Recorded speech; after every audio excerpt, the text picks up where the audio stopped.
Je me souviens encore du moment où tout s'est effondré. Nous étions au dîner de remise de diplôme de mon fils au lycée, assis dans un bon restaurant pour lequel nous avions économisé, car malgré tout, je voulais que mes parents soient là pour ce moment important. Mon fils, Ethan, avait tellement travaillé, réussissant les cours d'AP, les activités parascolaires et un travail à temps partiel, et il avait été accepté dans l'université de ses rêves. Ce dîner devait être une célébration, mais mes parents avaient d'autres projets. Juste après que le serveur nous ait servi les boissons, ma mère a levé son verre, a souri et l'a tapé avec une fourchette. Elle s'est levée, s'est éclaircie la gorge et, avec un grand sourire d'autosatisfaction, a dit « Bon, nous avons une annonce. Nous avons décidé que le fonds universitaire d'Ethan ira à son cousin, Jason, à la place. Il en a plus besoin. » Silence. Je me suis figée. Mon mari, Marc, a serré plus fort sa fourchette. Le visage d'Ethan est devenu pâle. Ma fille cadette, assise à côté de lui, nous regardait confuse. Mon père a hoché la tête comme si c'était une décision parfaitement raisonnable, ajoutant « C'est le mieux pour la famille. » Jason a traversé des moments difficiles et cela va vraiment l'aider à se remettre sur pied. Jason, mon neveu, le fils de mon frère, le garçon que mes parents avaient toujours préféré à mes enfants, le garçon qu'ils avaient aidé à maintes reprises. Je pouvais sentir la chaleur monter à mon visage. Des années à me mordre la langue, à laisser mes parents écartés et saper mes enfants, à être traité comme une arriérée par rapport à mon frère, tout a commencé à bouillir. Marc, cependant, a été plus rapide. Il s'est légèrement incliné sur sa chaise, a pris une gorgée de sa bière et a laissé échapper un petit rire, un rire sourd et amusé. Puis il a dit, « C'est drôle, parce que nous l'avons déplacé le mois dernier. » Ma mère a cligné des yeux. Le sourire de mon père a hésité. « Quoi ?» a demandé ma mère, la voix maintenant aiguë. Marc a souri et a dit, « Oui, nous avions prévu cela, alors nous avons déplacé le fonds universitaire d'Ethan hors de leur portée il y a des semaines. » Puis tout a explosé. Le visage de ma mère est devenu si rouge que j'ai pensé qu'elle allait s'évanouir. « Vous n'aviez pas le droit » a-t-elle crié. Mon père a frappé la table avec sa main, faisant teinter les couverts. « Vous ne pouvez pas faire ça. Cet argent était pour la famille. » J'ai finalement retrouvé ma voix. Ethan fait partie de la famille, et ce fonds était le sien. « Vous n'aviez rien à dire à ce sujet. Vous êtes égoïste » a craché ma mère. Jason a besoin de ça. Vous savez combien les choses ont été difficiles pour votre frère. Nous réglons les choses pour lui, et vous gâchez tout. C'est alors que je me suis vraiment rendu compte. Ils n'avaient jamais prévu que cet argent soit pour Ethan, pas vraiment. Ils avaient toujours attendu le moment opportun pour se jeter dessus et le prendre. J'ai regardé Ethan, qui les regardait avec une pure dévastation. Il avait grandi en sachant que ses grands-parents ne le favorisaient pas, mais ceci était différent. C'était la preuve que, à leurs yeux, il n'avait même pas d'importance. Et cela a brisé quelque chose en moi.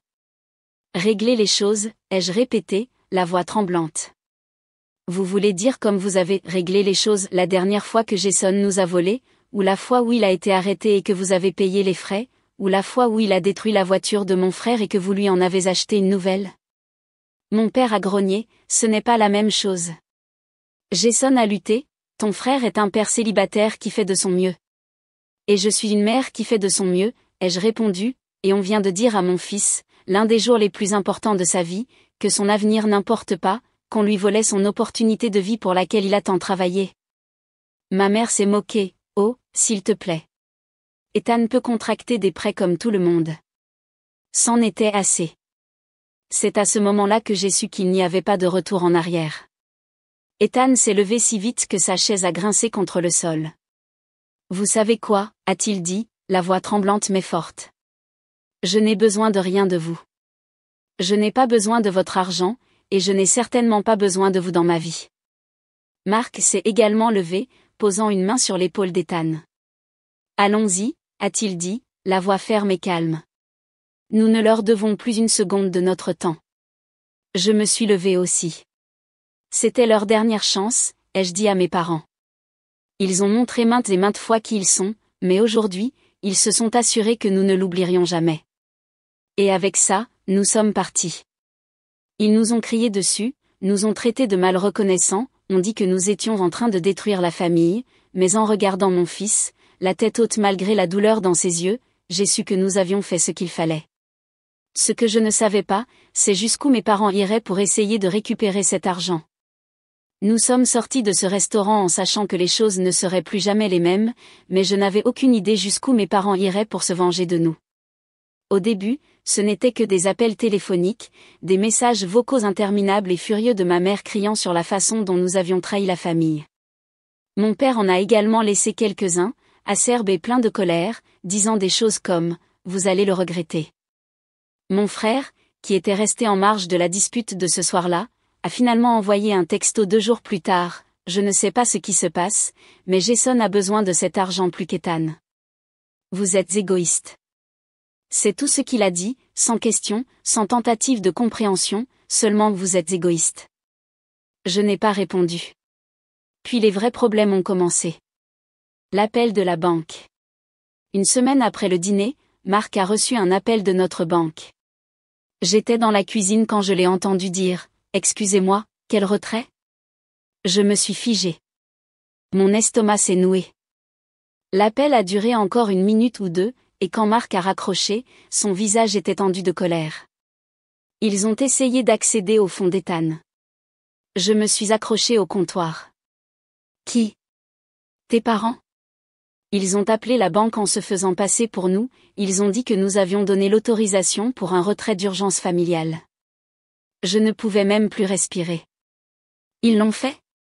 Marc a secoué la tête. La banque a repéré quelque chose, a dit que quelque chose ne collait pas et m'a appelé en premier. Je voulais crier. Quel culot de leur part! L'audace absolue! Je n'ai pas hésité une seconde. J'ai pris mon téléphone, j'ai cherché le numéro de mon père et j'ai appelé. Au moment où il a répondu, je me suis lâchée. Vous avez vraiment essayé de nous voler, ai-je dit, la voix tremblante. Qu'est-ce qui vous arrive? Mon père n'a même pas semblé coupable. On ne nous a laissé aucune autre option, a-t-il dit. On n'aurait pas eu à faire ça si vous n'aviez pas été aussi déraisonnable. J'ai failli jeter mon téléphone de l'autre côté de la pièce. Déraisonnable? Vous avez essayé de commettre une fraude. C'est notre argent, a lancé mon père. Nous y avons contribué. Cela m'a arrêté net. Quoi? La voix de ma mère a interrompu. Tu crois que tu as fait tout ça par toi-même? Tu crois qu'on n'a jamais rien mis dans ce fonds? Mes mains se sont refermées en poing. Vous n'avez jamais donné un seul centime au fonds d'Ethan. Vous avez des trous de mémoire. Mon père a dit doucement, c'est toi qui as des trous de mémoire, puis il a continué, et si on portait ça devant les tribunaux, je vous garantis qu'ils seraient d'accord pour dire qu'on y a droit. Mon sang a gelé. Marc a dû voir mon visage parce qu'il s'est approché. Ils ne le feraient pas, a-t-il dit. Ils n'ont rien sur quoi s'appuyer. Mais je n'étais pas aussi sûre, parce que mes parents étaient des menteurs audacieux et manipulateurs, et s'ils étaient prêts à aller aussi loin, qu'est-ce qu'ils planifiaient d'autre? La menace légale. 3 jours plus tard, nous avons eu notre réponse. J'entrais dans notre allée quand j'ai vu une grosse enveloppe posée sur notre porte. Je l'ai ramassée, et à l'instant où j'ai vu l'adresse de retour, je me suis sentie malade. C'était d'un avocat. J'ai couru à l'intérieur, les mains tremblantes pendant que je l'ouvrais. Marc était dans le salon. Qu'est-ce que c'est? J'ai scanné la première page, puis la deuxième, et pour la troisième, mes mains tremblaient trop pour tenir les papiers fermement. Ils nous poursuivent en justice, ai-je murmuré. La tête de Marc s'est levée brusquement. Quoi? Quoi? Ils affirment qu'ils ont cofinancé les économies universitaires d'Ethan et que nous avons illégalement transféré l'argent sans leur consentement. Ma voix est devenue stridente. Ils disent qu'ils possèdent une partie du fonds. Marc s'est levé si vite que sa chaise a grincé contre le sol. Il m'a arraché les papiers, les yeux plissés pendant qu'il les lisait. C'est une totale merde, a-t-il murmuré, mais je n'étais pas aussi sûr, parce que mes parents étaient bons dans une chose, mentir, tordre la réalité jusqu'à se faire passer pour des victimes. Et ce qui me faisait le plus peur, c'est que, dans une bataille juridique, ils pourraient vraiment gagner. La preuve qu'ils avaient. Pendant les jours suivants, nous nous sommes efforcés de rassembler chaque document que nous avions, relevé bancaire, registre de transfert, chaque dépôt que nous avions effectué sur ce compte. Et puis mes parents ont lâché leur bombe. Lors de la prochaine rencontre avec l'avocat, ils ont présenté un reçu datant de plus d'une décennie, un seul dépôt de $2000 dans le fond lorsqu'Ethan était un bébé. Ils se sont assis là, arrogants comme jamais, tandis que leur avocat soutenait que, puisqu'ils avaient contribué au fonds, ils avaient le droit de contester l'utilisation de l'argent. $2000, ai-je répété, presque en riant. Ils pensent que ça leur donne le contrôle sur tout le fonds? Ma mère a souri gentiment. C'était une contribution, et sans elle, vous n'auriez pas eu la base pour économiser autant que vous l'avez fait. Je suis devenue rouge. Mark, heureusement, était plus calme. Alors, laissez-moi comprendre ça, a-t-il dit. Vous croyez que simplement parce que vous avez fait un don unique il y a plus d'une décennie, vous pouvez maintenant décider à qui ça va? Mon père a hoché la tête. Exactement. J'aurais pu crier. La première perte. Cela a pris des semaines, mais le tribunal a finalement décidé que, même si mes parents n'avaient pas le contrôle du fonds, leurs $2000 devaient être restitués avec intérêt. C'était une petite victoire, au moins ils ne pouvaient pas toucher le fonds, mais cela ressemblait quand même à une perte, car le message était clair, mes parents étaient prêts à aller jusqu'au bout pour nous punir d'avoir dit non, et ils n'avaient pas encore fini. L'attaque suivante. Pas même 2 semaines après la décision de justice, Mark est entré dans la maison le visage pâle. Ils nous ont dénoncés, a-t-il dit. J'ai cligné des yeux. Quoi? À l'IRS? Ils affirment que nous avons commis une fraude fiscale? J'ai arrêté de respirer. Ont-ils dit à l'IRS que nous avions caché de l'argent et mal déclaré des fonds pendant des années? Je me suis accroché au bord du comptoir. C'est fou. Mark a hoché la tête sombrement. Oui, et maintenant nous sommes sous enquête. Le point de rupture. À ce moment-là, j'ai su que ce n'était pas seulement une question d'argent. C'était la guerre. Mes parents étaient déterminés à nous détruire, et s'ils voulaient se battre, ils étaient sur le point d'en avoir une. Je pensais que la poursuite était le pire de tout. Je pensais que perdre une partie de l'argent aux mains de mes parents cupides et hypocrites était le pire qui puisse arriver.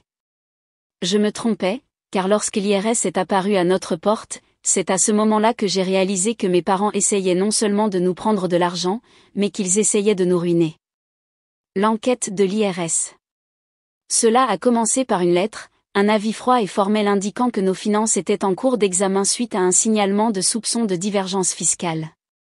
Mark a été le premier à le lire.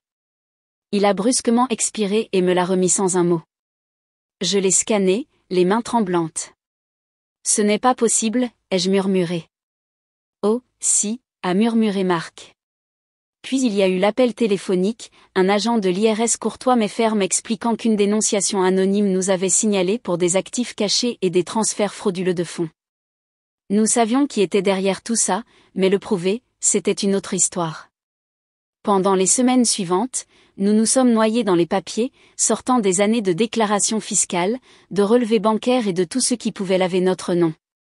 Nous avons eu de la chance, nos finances étaient propres, mais cela ne signifiait pas que l'enquête serait facile. Le pire? Cela a affecté l'aide financière d'Ethan.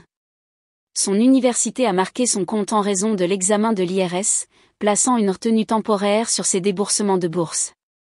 Mes parents n'ont pas seulement essayé de prendre son fonds universitaire, mais ils ont essayé de prendre son avenir. C'était mon point de rupture. S'ils voulaient la guerre, j'étais sur le point de les entraîner en enfer. Le premier coup. J'ai commencé à creuser. Je savais que mes parents avaient des secrets. J'ai grandi en les voyant plier la vérité, tordre les histoires et manipuler les gens pour s'en sortir. Et s'ils voulaient jouer sale, je pouvais aussi. Je n'ai pas tardé à trouver quelque chose d'intéressant. Vous voyez, mes parents ont toujours agi comme s'ils étaient si responsables, comme s'ils étaient l'épine dorsale financière de la famille, mais ce qu'ils ne savaient pas, c'est qu'il y a des années, Mark les avait aidés à créer un petit investissement dans des propriétés locatives. Il avait géré les papiers, les déclarations d'impôts, tout. Et devinez quoi? Ils avaient déclaré moins leurs revenus locatifs pendant des années. Ils pensaient être invincibles, mais ils avaient été négligents. J'ai fait un appel. Les représailles. Je ne les ai pas dénoncés directement, du moins pas encore. D'abord, je leur ai fait savoir ce que j'avais trouvé. J'ai appelé ma mère.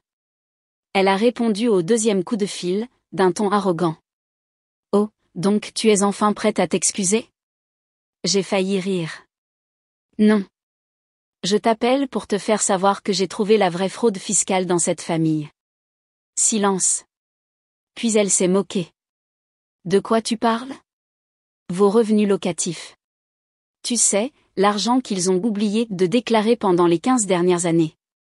Sa respiration s'est coupée. Tu n'as aucune idée de ce dont tu parles.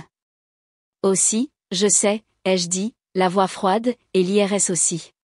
Ou du moins, il le saura, à moins que vous ne cessiez cette merde et ne retiriez vos chiens. Le changement de ton a été instantané. Tu ne le ferais pas.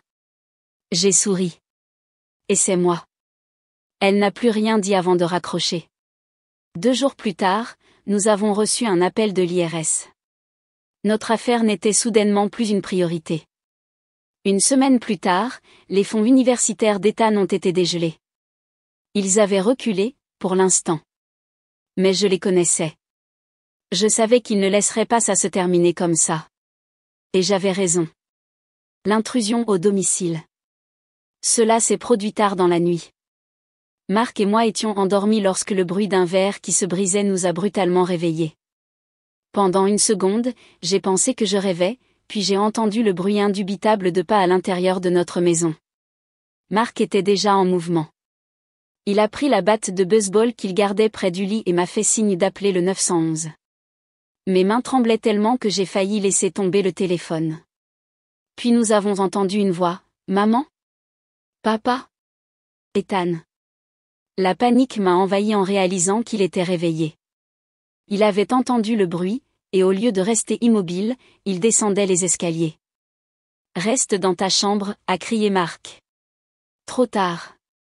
Nous sommes entrés dans le couloir juste au moment où Ethan arrivait aux escaliers, et c'est alors que nous l'avons vu.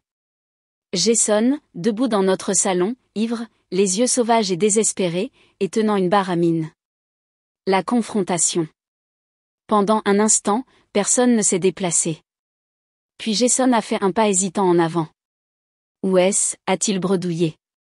Marc a serré plus fort la batte. « Où est quoi » Jason a crié, la voix brisée, « L'argent. Je le mérite. On me l'a promis. » C'est alors que je me suis rendu compte. Mes parents l'avaient envoyé. Ils savaient qu'ils ne pouvaient pas toucher l'argent légalement. Ils savaient qu'ils avaient perdu, alors ils ont envoyé leur précieux petit-fils faire leur sale boulot. Jason a titubé vers nous, soulevant légèrement la barre à mine. « Tu crois que tu peux simplement prendre ce qui est à moi ?» Ethan a fait un pas en avant, les poings serrés. « Ça n'a jamais été à toi, » a-t-il dit, la voix ferme malgré la peur dans ses yeux, « et il faut que tu partes. » Jason a laissé échapper un son brisé et amer. « Oh, oui. Qu'est-ce que tu vas faire à ce sujet ?» C'est alors que Marc a agité la batte.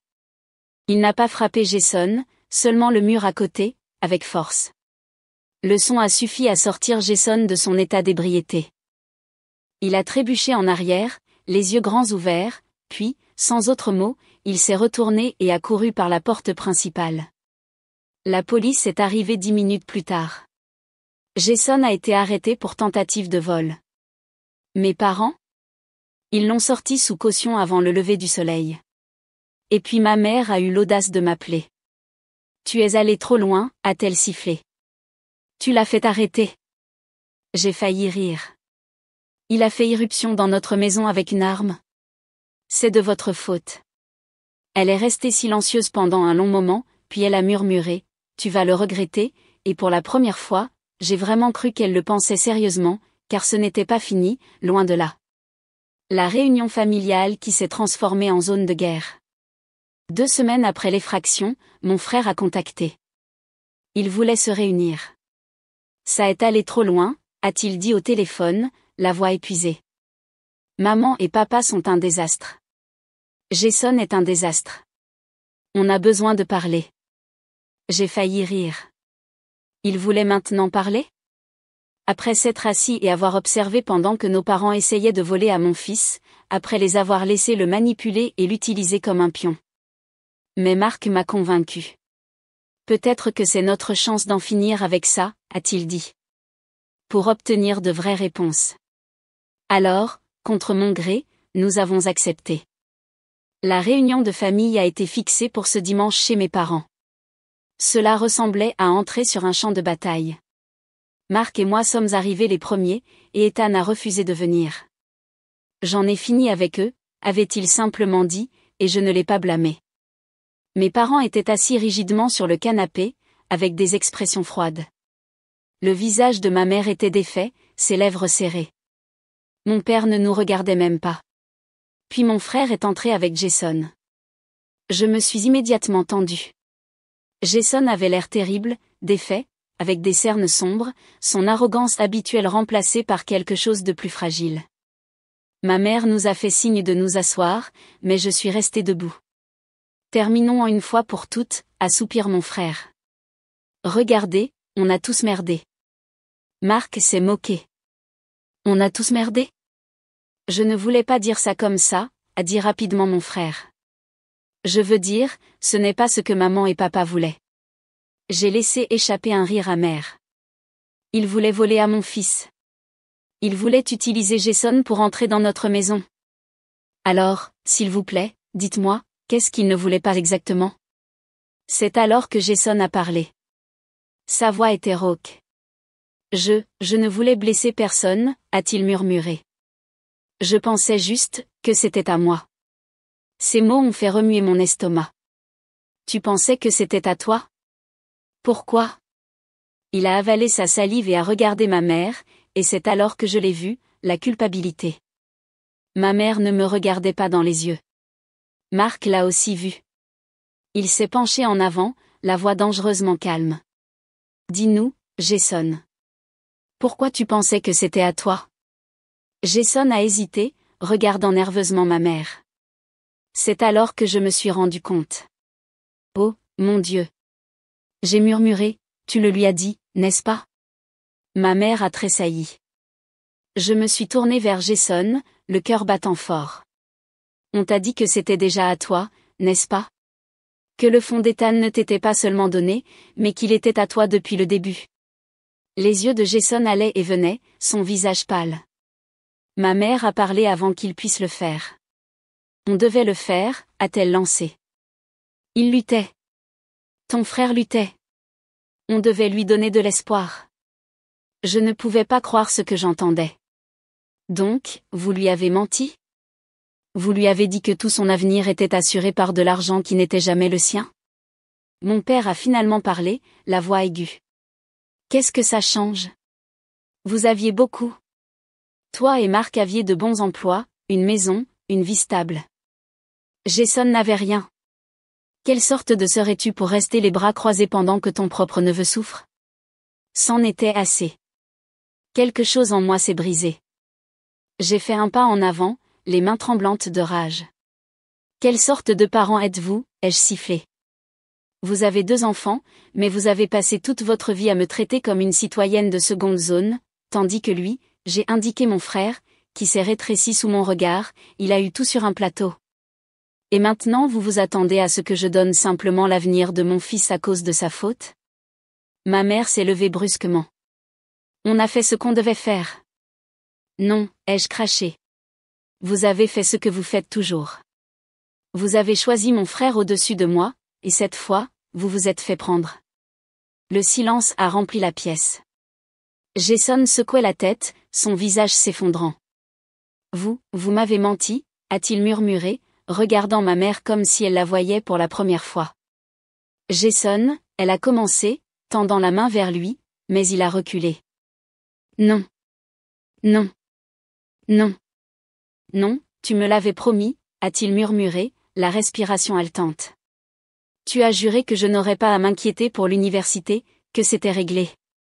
Il a regardé mon père. Et toi? Tu le savais. Le silence de mon père a été une réponse suffisante. Jason a laissé échapper un rire tremblant, puis il s'est tourné vers moi, la voix brisée. Désolé, et pour la première fois de ma vie, je l'ai vu, la réalisation, le remords, la compréhension qu'il l'avait utilisé autant qu'il nous avait blessés. Il s'est retourné et est sorti. Je ne l'ai pas arrêté. Mes parents ont essayé de se justifier. Ils ont crié, ont vociféré, ont dit que j'exagérais, que je détruisais la famille. J'ai simplement dit, on a fini, et cette fois, je le pensais sérieusement. Mon frère a essayé une fois de me contacter après cette journée. Il s'est excusé, a admis qu'il avait laissé les choses aller trop loin, qu'il avait trop cru à nos parents, mais je n'étais pas prête à pardonner. Jason, étonnamment, est resté loin des ennuis après ça. Il a trouvé un emploi, a suivi des cours dans un collège communautaire.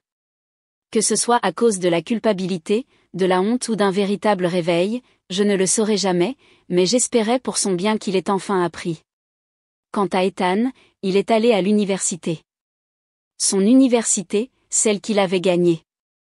Mes parents n'ont jamais vu un centime de cet argent, et ils ne nous ont plus jamais revus. Je ne vais pas mentir et dire que ça n'a pas fait mal. Couper les ponts avec ses propres parents, même avec ceux qui ne vous ont jamais aimé comme ils auraient dû le faire, c'est comme pleurer les morts. Mais vous savez quoi?